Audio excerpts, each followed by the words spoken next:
ओम नमः शिवाय। श्री शिवाय नमस्तुभ्यम। सावन मास महाअमात्य के 14वें अध्याय के अंतर्गत नागपंचमी व्रत के महाअमात्य का वर्णन किया गया है। शिव जी बोले, हे महामुने, श्रावण मास में जो व्रत करने योग्य है उसका वर्णन अब मैं आप लोगों के समक्ष करूंगा। आप लोग उसे बड़े ध्यान से सुनिए। चतुर्थी तिथि को एक बार भोजन करें और पंचमी को नक्त भोजन करें। स्वर्ण, चांदी, काष्ठ अथवा मिट्टी का 5 फणों वाला सुंदर नाग बनाकर पंचमी के दिन उस नाग की भक्ति पूर्वक पूजा करनी चाहिए। द्वार के दोनों ओर गोबर से बड़े बड़े नाग बनाएं और दधी, शुभ दूर्वा कुरों, कनेर, मालती, चमेली, चंपा के फूलों, गंधों, अक्षतों, धूप तथा मनोहर दीपों से उनकी विधिवत पूजा करें। उसके बाद ब्राह्मणों को धृत, मोदक तथा खीर का भोजन कराएं। इसके बाद अनंत, वासुकी, शेष, पद्मनाभ, कंबल, करकोट, अश्व, 8वां धृतराष्ट्र, शंखपाल, कालिय तथा तक्षक, इन सब नागकुल के अधिपतियों को तथा इनकी माता क्रोधु को भी हल्दी और चंदन से दीवार पर लिखकर फूलों आदि से इनकी पूजा करें। उसके बाद बुद्धिमान पुरुष को चाहिए कि वामी में प्रत्यक्ष नागों का पूजन करें और उन्हें दूध पिलाएं। धृत तथा शर्करा मिश्रित पर्याप्त दुग्ध उन्हें अर्पित करें। उस दिन व्यक्ति को लोहे के पात्र में पूड़ी आदि ना बनानी चाहिए। नैवेद्य के लिए गोधूम का पायस भक्ति पूर्व अर्पण करें। भुने हुए चने, धान का लावा तथा जौ, सर्प आदि को भी अर्पित करना चाहिए और स्वयं भी उन्हें ही ग्रहण करना चाहिए।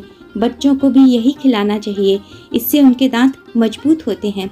सांप की बांबी के पास श्रृंगार युक्त स्त्रियों को गायन तथा वादन करना चाहिए और इस दिन को उत्सव की तरह मनाना चाहिए। इस विधि से व्रत करने पर सर्प से कभी भी भय नहीं होता। हे विप्र, मैं लोगों के हित की कामना से आपसे कुछ और भी कहूँगा। हे महामुने, आप उसे ध्यान पूर्वक सुनिए। हे वत्स, नाग के द्वारा डसा गया मनुष्य मरने के बाद अधोगति को प्राप्त होता है और अधोगति में पहुंचकर वह तामसी सर्प होता है।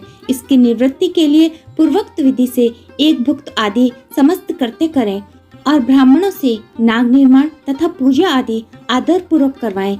इस प्रकार 12 मासों में से प्रत्येक मास के शुक्ल पक्ष की पंचमी तिथि को इस व्रत का अनुष्ठान करें और वर्ष के पूरा होने पर नागों के निमित्त ब्राह्मणों तथा सन्यासियों को भोजन कराएं। किसी पुराण ज्ञाता ब्राह्मण को रतन जड़ित स्वर्णमय नाग और सभी उपस्कारों से युक्त तथा बछड़े सहित गौ प्रदान करें। दान के समय सर्वव्यापी, सर्वगामी, सब कुछ प्रदान करने वाले अनंत नारायण का स्मरण करते हुए यह कहना चाहिए, हे गोविंद, मेरे कुल में अगर कोई व्यक्ति सर्पदंश से अधोगति को प्राप्त हुआ है तो वो मेरे द्वारा किए गए इस व्रत तथा दान से मुक्त हो जाए।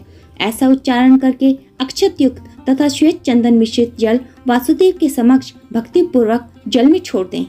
हे मुनि सत्तम, इस विधि से व्रत करने पर उसके कुल में जो सभी लोग सर्प के काटने से भविष्य में मृत्यु को प्राप्त होंगे या पूर्व में भी प्राप्त हो चुके होंगे, वे सब स्वर्ग गति को प्राप्त करेंगे। साथ ही हे कुल नंदन, इस विधि से व्रत करने वाला अपने सभी वंशजों का उद्धार करके अप्सराओं के द्वारा सेवित होता हुआ भगवान शिव अर्थात मेरा सानिध्य प्राप्त करता है।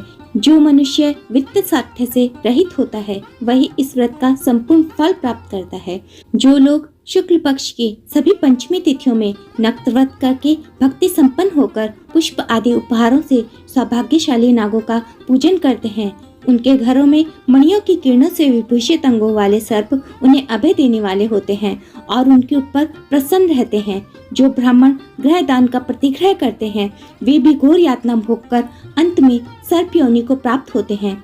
हे मुनि सत्तम, जो कोई भी मनुष्य नाग हत्या के कारण इस लोक में वृद्ध संतानों वाले अथवा पुत्रहीन होते हैं और जो कोई मनुष्य स्त्रियों के प्रति कार्पण्य के कारण सर्प योनि में जाते हैं, कुछ लोग धरोहर रखकर उसे स्वयं ग्रहण कर लेते हैं अथवा मिथ्या भाषण के कारण सर्प होते हैं अथवा अन्य कारणों से भी जो मनुष्य सर्प योनि में आ जाते हैं, उन सभी के प्रायश्चित के लिए यह उत्तम उपाय कहा गया है।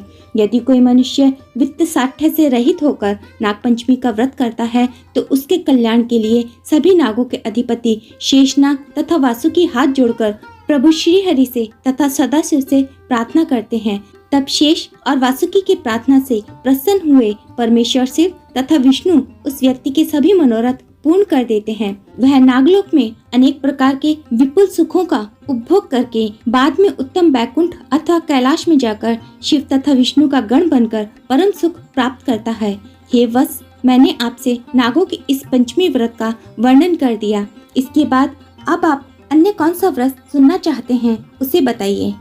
इस प्रकार श्री स्कंद पुराण के अंतर्गत ईश्वर सनत कुमार संवाद में श्रावण मास महामात्य में नाग पंचमी व्रत कथन नामक 14वां अध्याय पूर्ण हुआ। भगवान शंकर आपकी सभी मनोकामनाओं को अवश्य ही पूर्ण करेंगे। जय गौरी शंकर, हर हर महादेव।